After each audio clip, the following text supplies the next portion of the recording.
Voilà, bon, comme on le dit, on est dans ce temps d'alignement, dans ce temps de renouvellement, dans ce temps d'entrer dans des nouvelles choses. Et cet été, en fait, j'ai commencé à lire un livre qui avait été passé, je crois, je sais plus si c'était sur le groupe Family ou sur le groupe, sur le fil rouge, je sais plus, mais un livre de Robert Adler et de Chuck Pierce. Je sais pas si certains d'entre vous ont plongé un peu le nez dedans. Mais il y a vraiment un passage qui m'a parlé et que j'ai voulu creuser, et c'est ça que je veux vous apporter ce matin, et qui va dans ce qu'on vit vraiment. En fait, le thème de ce que je voulais vous partager, c'était le fait qu'on devait changer de mentalité. Alors pour pouvoir vivre la nouvelle saison, on a vraiment besoin de justement changer de mentalité, changer notre façon de voir les choses et notre compréhension des choses et d'accepter des choses qui peut-être pour nous semblent complètement peut-être de se dire mais non, c'est pas ce que j'ai l'habitude, mais justement c'est ce dans quoi Dieu veut nous faire entrer. Et pour pouvoir entrer dans ces nouvelles choses, en fait, Dieu, il a besoin de travailler encore sur nos cœurs et que nos yeux s'élargissent, que nos cœurs s'élargissent. On doit élargir les piquets de nos tentes. Ça, c'est une parole avec laquelle on vit depuis des années, mais on doit continuer de le faire. On doit continuer de s'appuyer sur cette parole, de dire, mais oui, Dieu élargit encore nos tentes. On ne veut pas juste se contenter de ce que tu nous as donné dans le passé, mais on veut entrer dans les choses que tu as prévues pour nous, pour les temps qui sont là devant nous et les temps qu'on vit en ce moment. Et on voit bien que le monde, il est dans un temps bien particulier et on a notre rôle à jouer et on a notre appel et notre mandat pour les temps dans lesquels nous sommes et que nous vivons en ce moment. Alors, Robert Adler, en fait, il parle de trois mentalités, que je vais passer assez vite sur ça, parce que le but, je pense, c'est vraiment pas de s'apesantir sur ça, parce que j'ai bien compris quelque chose, c'est que Dieu veut nous faire voir le nouveau, et les choses anciennes sont passées. Mais bon, c'est juste bien d'en parler rapidement pour comprendre le nouveau, voilà.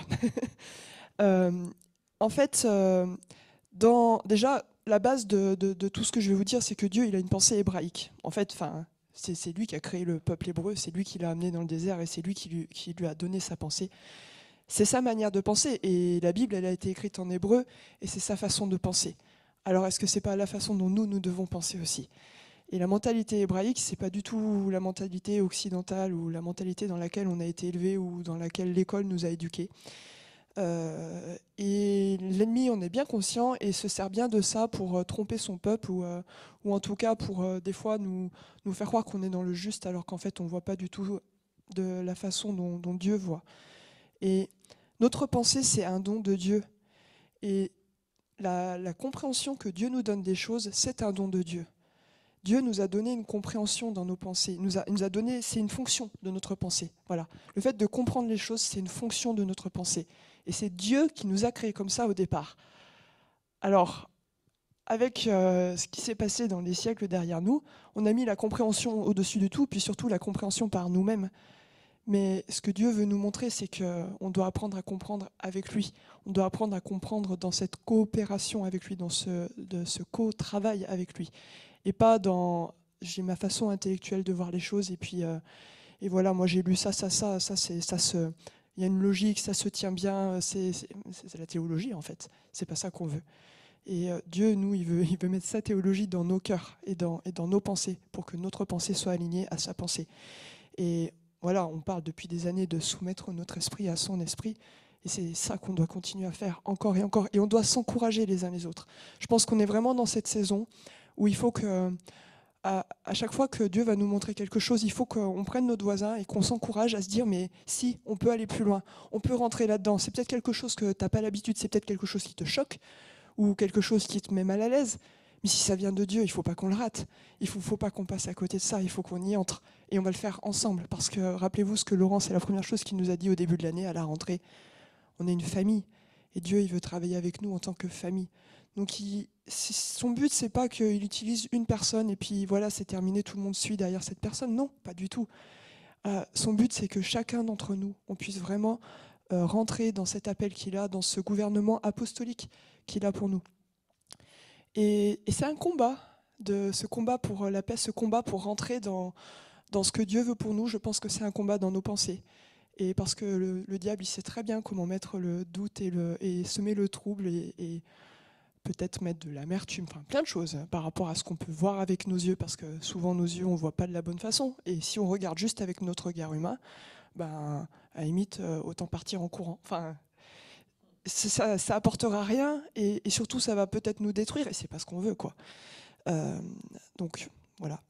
En fait, dans la Bible, dans l'Antiquité, mais vraiment dans la Bible, les humains, on les divise en 3 catégories. En gros, il y a les barbares, les Grecs et les Juifs. Alors je sais pas trop en français le terme barbare.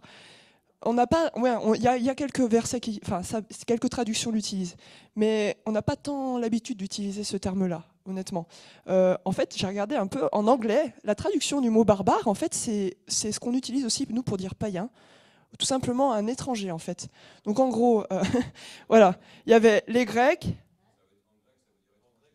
étrangers, voilà, exactement, c'est ça. Et d'ailleurs, les Grecs et les Romains appelaient tout ce qui n'était pas grec ni romain les étrangers, en fait. Les autres, c'était les barbares. Ils étaient barbares. Voilà.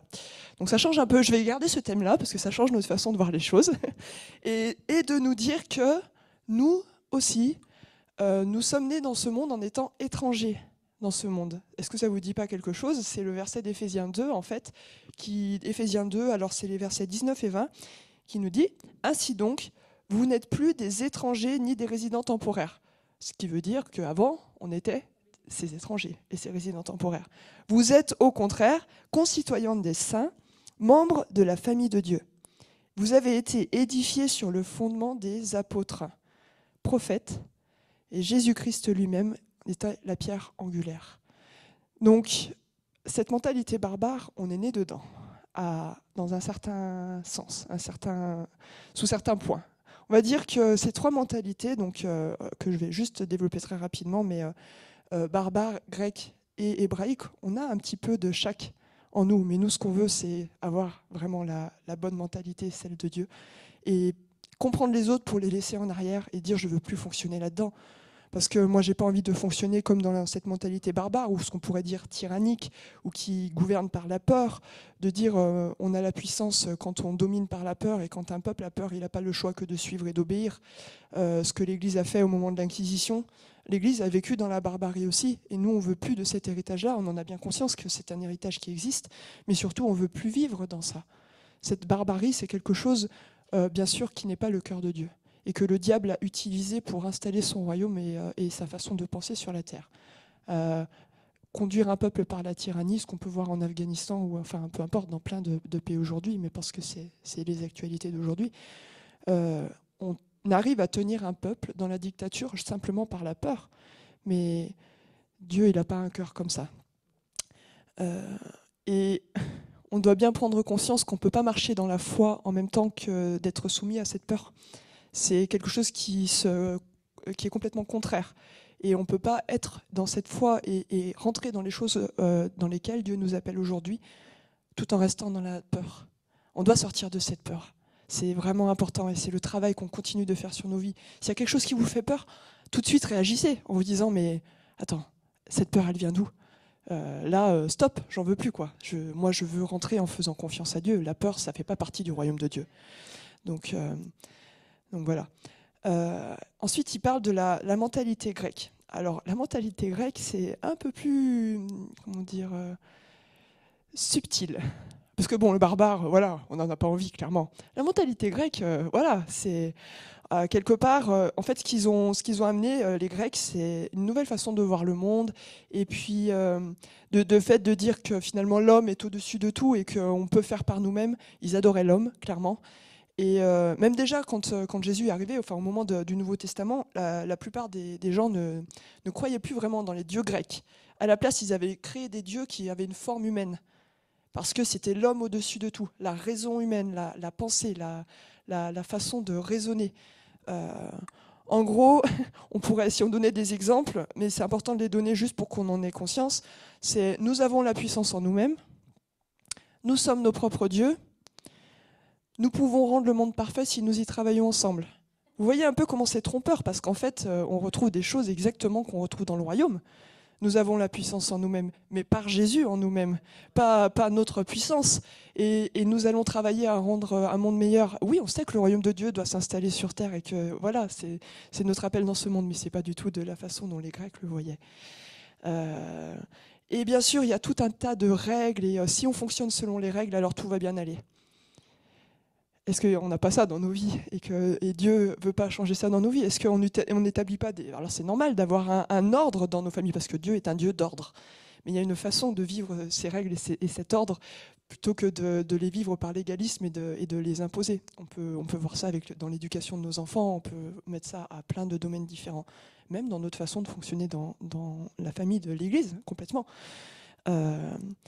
Voilà. Et en fait, en gros, alors c'est sûr que si vous voulez choisir entre les barbares et les Grecs, je pense qu'à choisir, on va tous sauter dans le camp des Grecs. Clairement, entre les deux, il n'y a pas photo. C'est sûr, si on a le choix, qu'on n'a que ce choix-là, il vaut mieux que ce soit ça. Mais, encore une fois, c'est pas le meilleur que Dieu a prévu pour nous. Et des fois, en fait, le diable, il se sert aussi de ça, de se dire, ben, ok, la tyrannie, ça c'est le meilleur parce que tu gardes tout un peuple sous la peur et tout, mais quand ça marche pas, finalement, cette mentalité grecque et le fait de garder un peuple dans cette mentalité, bah lui, c'est un peu son plan B quelque part. Et en nous faisant croire que tout va bien, en nous faisant croire qu'on a tout compris, qu'on est arrivé au bout du chemin, alors qu'en fait, non, pas du tout. Dieu doit tellement encore nous changer, tellement changer notre façon de voir les choses. Alors ça lui convient bien au diable en tout cas, parce que des fois nous ça peut nous mettre peut-être dans une espèce de confort en se disant oh bah si ça va, ça j'ai compris, ça j'ai déjà eu comme enseignement, ça j'ai déjà entendu. C'est bon, ces choses-là je les sais, elles sont dans ma tête. Mais voilà. Mais en fait non, Dieu, on n'arrête pas de dire, c'est un Dieu qui travaille nos cœurs. Dieu, il a formé nos cœurs et il continue de former nos cœurs. Et c'est le divin potier, c'est celui qui va nous transformer pour être malléable et prendre sa forme à lui. Et la poterie, on peut la refaire encore et encore. Voilà, c'est comme ça qu'on doit être dans les mains de Dieu. Et il y a cette mentalité hébraïque. Alors, cette mentalité hébraïque, c'est une mentalité biblique. Il n'y a pas besoin d'être juif pour l'avoir en fait. Sauf que il y a quand même quelque chose de particulier avec le peuple juif aujourd'hui. Comment cette mentalité, elle est venue sur terre? Comment elle a été inculquée sur terre? En fait, depuis Abraham et toute l'histoire du peuple d'Israël, vous pouvez relire l'Ancien Testament, on voit surtout dans toute cette traversée du désert aussi avec Moïse et comment Abraham il a quitté sa terre pour aller là où Dieu l'envoyait. Hein. Il n'avait aucune idée, vous imaginez, c'est tellement incroyable, je veux dire. Voilà, il partait de la Babylone et il est allé dans la terre que Dieu lui promettait, que la terre que Dieu lui avait donnée.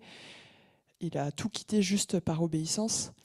Et en fait, pendant 2000 ans, Dieu a travaillé avec la descendance d'Abraham, avec le peuple hébreu, pour lui inculquer sa mentalité, sa façon de penser, sa façon de voir les choses. Ça veut dire que ça ne se fait pas en un claquement de doigts. Ça prend du temps. Et à nous aussi, ça va prendre du temps. Et il faut être patient avec Dieu. Parce qu'en plus, le temps de Dieu n'est pas le nôtre. Il y a des choses où Dieu va pouvoir nous montrer vraiment d'un seul coup et hop, ça va se faire du jour au lendemain. Et d'autres, ça prend plusieurs années avant de vraiment les comprendre dans notre cœur et de pouvoir les vivre. Parce qu'il y a la compréhension et puis après, il y a la mise en pratique. C'est encore autre chose. Dieu, il a quand même mis 2000 ans avec ce peuple à leur montrer, à leur révéler sa nature, le fait qu'il était un Dieu unique. Il était un Dieu seul, alors qu'à l'époque, ce n'était pas du tout ça. Il leur a révélé sa nature, il leur a révélé qu'il était un Dieu jaloux, qu'il n'allait pas partager sa vie et son temps avec d'autres dieux. Il leur a révélé aussi sa sainteté, le fait que c'était un Dieu aimant et juste. Donc il y a aussi toute cette histoire de miséricorde, je pense que j'y reviendrai à la fin, mais il leur a montré tout ça. Il leur a montré aussi, ça je pense que c'est très important, la vision prophétique de l'histoire. En fait, dans tout l'Ancien Testament, Dieu il annonce déjà ce qui va se passer quand Jésus va venir et comment il va sauver le monde. Il leur a inculqué ça aussi. Alors, ils ont compris, ils n'ont pas compris. Ça, c'est, on va dire, dans deux camps. Mais c'était déjà annoncé. Et ça fait partie de sa mentalité, le fait d'annoncer de façon prophétique les choses à venir et ce qu'il veut mettre en place. Et ça fait partie, du coup, de cette mentalité hébraïque. Bien sûr, il leur a annoncé la droiture et la repentance, il leur a expliqué ce que c'était que le péché et à quoi ça conduisait. C'était très dur dans l'Ancien Testament, le péché était puni très sévèrement. Il a fait toute une liste, parce qu'il leur a expliqué ce que c'était que sa sainteté aussi. Donc en expliquant la sainteté de Dieu, il fallait expliquer ce que c'était aussi le péché et la souillure et dans quoi ça menait. Et il a vraiment divisé justement leur monde en deux catégories, ce qui était pur, ce qui était impur. Et ça, un juif, c'est quelque chose qui est inculqué dans sa tête. On ne peut pas lui enlever. Pour lui, il sait ce qui est pur, il sait ce qui est impur. Et il leur a vraiment enseigné ce que ça signifiait d'être mis à part pour Dieu, parce que c'est un peuple complètement à part de tous les autres peuples. Mais ça leur a pris 2000 ans de comprendre. Alors, il y a des périodes où ils arrivaient à un moment de compréhension, puis à nouveau, toute une génération rechutait, et ils devaient repartir en arrière, et Dieu devait leur réenseigner à nouveau, et devait faire repasser ce peuple dans un temps de désert, et dans un temps où il devait à nouveau leur expliquer tout. Enfin, c'est vrai, Dieu, en fait, il est très pédagogue, il recommence encore et encore. Heureusement, merci pour nous. Merci Seigneur. Et bien sûr, il leur a expliqué ce que c'était que l'alliance. Et il leur a fait le don de l'alliance.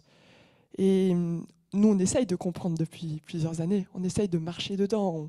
On marche dedans, d'une certaine façon. Mais je pense qu'il y a tellement plus à comprendre. Comprenez ce que je veux dire quand je dis à comprendre, c'est pas comprendre de façon intellectuelle, hein, d'accord ? C'est vraiment à vivre et à avoir cette révélation de ce que c'est que l'alliance pour que ce soit quelque chose d'effectif dans notre vie de tous les jours et pour la moisson à venir, etc. Je vous dis juste des thèmes comme ça, hein, parce que là, je peux pas développer, bien sûr. Et leur a appris aussi, bien sûr, le cycle de vie biblique avec les fêtes. Et ça, c'est quelque chose qu'on vit depuis des années, mais qu'on vit encore différemment aujourd'hui. Et dans lequel on entre encore différemment depuis quelques mois, on va dire. Complètement différemment. Voilà, pas aller plus loin. En fait, les Juifs, ils ont appris à penser comme Dieu. Et vous prenez un Juif aujourd'hui, n'importe où dans le monde, qu'il soit laïque ou religieux, il est différent des autres, parce qu'il a cette mentalité en lui. Vous pouvez faire ce que vous voulez, un Juif reste un Juif, parce qu'il a cette mentalité qui a été inculquée à son peuple depuis des millénaires, depuis toujours, depuis que le peuple hébreu existe. Et on doit, nous, acquérir cette façon de penser avec Dieu, parce qu'il peut y avoir aussi des déviances, et bien sûr, dans la mentalité aujourd'hui juive, il y a une façon de faire qui n'est pas juste non plus, et c'est pas dans ça qu'on veut aller du tout, on est bien d'accord. On veut croire que nous, le pouvoir, ça vient de sa connaissance. Sa connaissance, c'est quoi ? C'est la révélation de son intimité, ce cœur à cœur que Dieu veut avoir avec nous. Et c'est là qu'il va pouvoir nous révéler vraiment les choses et qui va nous révéler les mystères cachés, les secrets de son royaume, les secrets de son cœur, pour voir cette moisson arriver, pour voir ce royaume s'installer, vraiment Jésus être révélé aux hommes sur cette terre. Alors on a besoin de ça. Et l'Église a passé par toutes ces mentalités. Elle est vraiment passée de cette voilà. Au départ, l'Église, elle a été fondée quand même sur les apôtres et sur les prophètes, sur le fondement de Jésus, que Jésus avait enseigné aux apôtres et aux prophètes. Ensuite, elle a perdu tout ça. Et avec Constantin, vous connaissez toute l'histoire, elle est rentrée dans ce temps de barbarie, tout le temps de l'Inquisition, le temps du Moyen-Âge, en fait, hein, qui est ce qu'on appelle l'âge des ténèbres, finalement. C'était vraiment le temps de la barbarie, et l'Église était à fond dedans. Ensuite, il y a eu la Réforme. La Réforme a ramené la Bible, ça a ramené ce côté de cette mentalité grecque, en fait, parce que c'était tout en même temps. Hein. La Réforme est arrivée en même temps que la Renaissance. La Renaissance, c'était cet esprit grec qui s'est installé dans tout l'Occident. Et c'était bien en soi, parce que ça a quand même ramené le fait de lire la Bible. Et voilà, comme je vous disais tout à l'heure, il y a des choses bien, mais ça a été amené à... On va lire la Bible, on va la comprendre et on va en faire toute une théologie.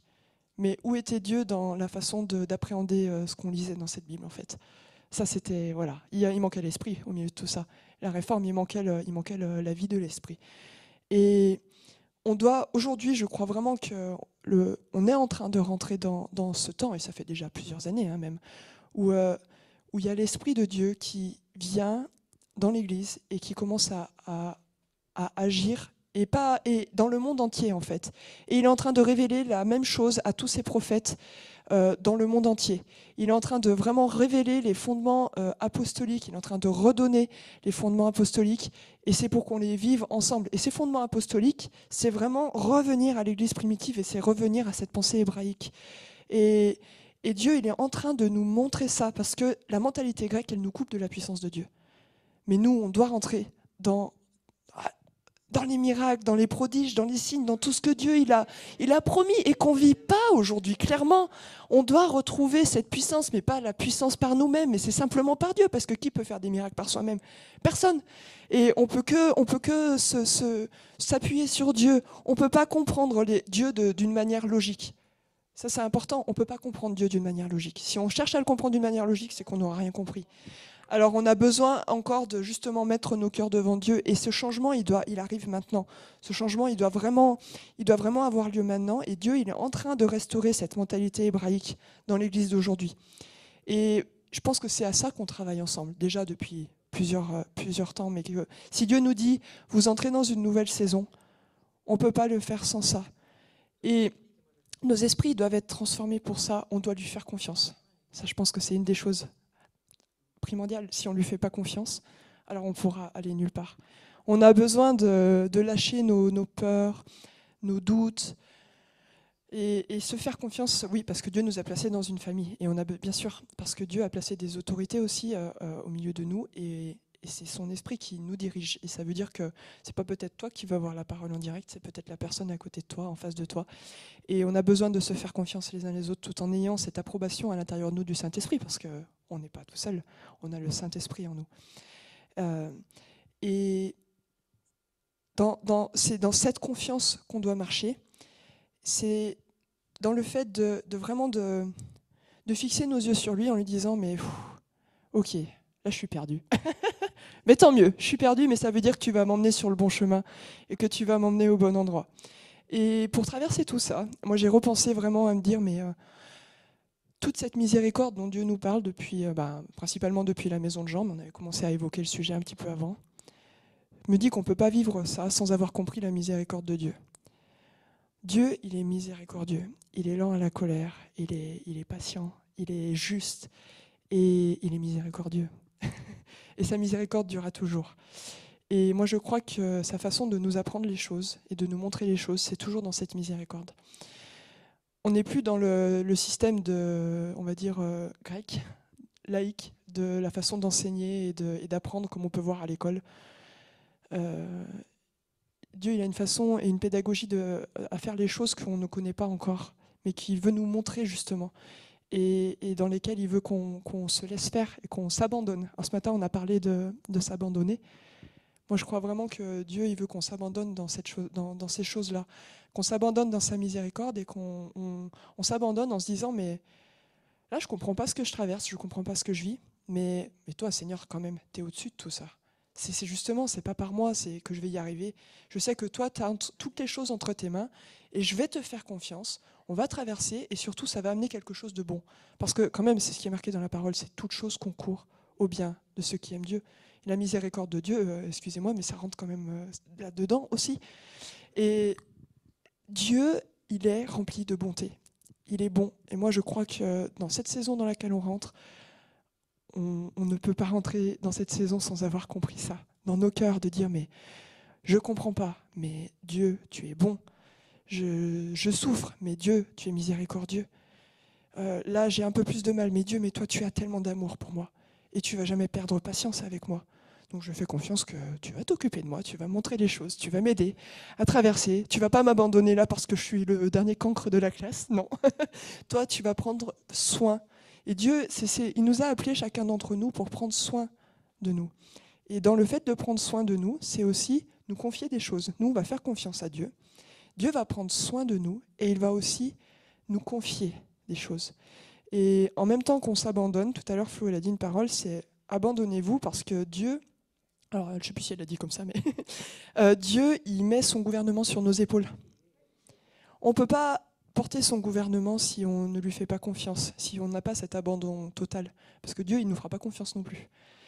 C'est un aller-retour en fait, c'est toujours ce travail en coopération les uns avec les autres. Alors, je pense que voilà, Dieu, il est vraiment en train de nous lever en tant que peuple qui entend sa voix, et il n'y a pas que nous, il le fait dans plein d'endroits dans le monde, pour apprendre à marcher dans ses voies. Pas dans les voies qui ont déjà été tracées par nos pères et qui, voilà, sont finalement, on les connaît, on est à l'aise dedans. Non, Dieu va sûrement nous faire entrer dans des choses où on sera moins à l'aise. Alors, on va lui faire confiance. Et c'était juste ça que je voulais vous partager. Oui, je reste. Moi, je vais juste dire, je vais faire de la pub pour ce livre. Christophe, on nous l'a reçu, mets-le sur le WhatsApp. C'est hyper bien. Regarde, tiens-moi le truc. Alors, faut pas spoiler. Attends. Ouais, voilà, ouais, très bien. On fait un truc pas Covid, c'est pas grave. Regarde, toi, regarde le titre que ça. Moi, j'ai trouvé ça génial. Le 3e chapitre du bouquin, c'est la voix hébraïque. Le 4e chapitre, attends, il faut que tu aies juste la page derrière. Ah, sinon, c'est encore la voie hébraïque, c'est Jérusalem. Le 5, c'est la voie celtique. Rappelez-vous tous les voyages qu'on a pu faire. Le 6, c'est les colonies, toujours la voie celtique, les colonies du ciel. Ce matin, Dieu nous parle du ciel. Ce livre, lisez-le, il faut l'acheter, tout le monde doit l'avoir. Le 7, c'est la maison de Jean. Il faut changer nos mentalités. Il faut comprendre que les anciens sentiers, les chemins où on a été, les expériences qu'on a faites dans le passé, ça a un lien. Il y a un fil rouge que Dieu est en train de dévoiler, une nouvelle façon de comprendre même notre histoire. Franchement, je ne connais pas ce... Merci Claire, c'est très très bien. Et ah oui, alors, dernier, c'est la voie monastique. Tous ceux qui se sont dit, dont je fais partie, pourquoi est-ce que Dieu nous met toujours des frères dans les pattes? Pourquoi est-ce qu'on a des moines qui viennent nous visiter? Mais parce qu'il y a un plan de Dieu. Franchement, je ne connais pas ce pasteur Jean-Antoine, il est belge. Il y en a plein qui le connaissent peut-être. Moi, je ne le connais pas. J'ai vraiment envie de le connaître en vrai.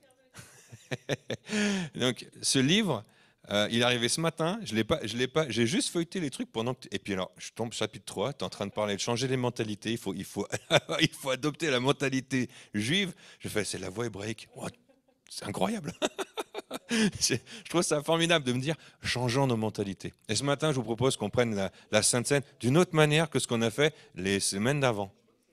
Et on va accueillir cette idée que le ciel est ouvert au-dessus de nous, qu'il y a un arc-en-ciel au-dessus de nous ce matin. Et c'est le ciel qui va descendre jusqu'à nous. Et on va laisser la communion aller jusqu'à nous. Nous, on va rester là où on est. Et on va laisser. Alors, il faut que quelqu'un d'autre aille. Anne-Laure, si tu veux aider Flo aussi, parce qu'il y a plusieurs plateaux. Non, mais laissez la table, laissez la table. On va pas amener la table. C'est la communion qui vient jusqu'à nous. Alors, ça se fait dans certaines églises où avant on pouvait le faire, on passait distribuer, mais c'est ça en fait. On va juste accueillir cette Sainte Seine d'une autre manière, changeons nos mentalités, faisons différemment, même si c'est pas forcément la façon hébraïque, parce que je connais pas la façon hébraïque de faire la Sainte Seine. Mais normalement, il faudrait vraiment qu'on mange ensemble. Hein. Mais c'est une autre manière de faire ce matin. Et, non, passez au milieu des gens là. Voilà. Attends, il faut un petit conciliabule, ils se mettent d'accord et après ils vont venir vous voir. Seigneur, ce matin, on prie vraiment pour accueillir cette présence au travers de la Sainte Seine, de la communion, au travers de ton sang et au travers de ton corps qui a été brisé pour nous. Et merci Seigneur pour cette nouvelle mentalité que tu nous amènes. Oui. Seigneur, merci pour chacun d'entre nous déjà de nous avoir appelés dès le départ. Si on est ici aujourd'hui, il n'y a pas de hasard. C'est toi qui nous as appelés et qui prends soin de nous. Et Seigneur, dans ce fait que tu prends soin de nous, de chacun d'entre nous, Seigneur, on veut te dire merci parce que tu vas nous emmener sur ton chemin. Tu vas nous amener à apprendre à reconnaître ta voix. Tu vas nous amener à apprendre à voir selon ton regard, Seigneur, et à aller dans des endroits qui sont complètement inconnus de nous et qui peut-être nous font peur. Mais Seigneur, ce matin, on veut te dire ensemble, on te fait confiance. On te fait confiance. On te fait confiance pour tout ce que nous traversons, tout ce que nous vivons. On te fait confiance pour là où tu veux amener la famille de l'abri. On te fait confiance pour nos vies personnelles, dans nos travails, dans nos familles. On te fait confiance pour nos familles, Seigneur, et pour la famille de l'abri. Je te fais confiance. Je te fais confiance parce que tu as tout entre tes mains depuis la fondation du monde jusqu'à la fin. Et ça comprend ma vie, ça comprend ton plan, ça comprend cette vision prophétique que tu vas nous donner, Seigneur. Je te fais confiance pour m'apprendre à marcher dans tes voies, selon toi. Je te fais confiance pour que les piquets de ma tente s'élargissent encore, parce que ça ne va pas se faire selon moi. Mais je te fais confiance parce que c'est toi qui vas le faire en moi, parce que je te dis oui. Et ce matin, moi je pense qu'il y a juste cette part de nous de dire « je te dis oui ». Je te dis oui, je te fais confiance. Tu vas faire ce travail en moi. Amen.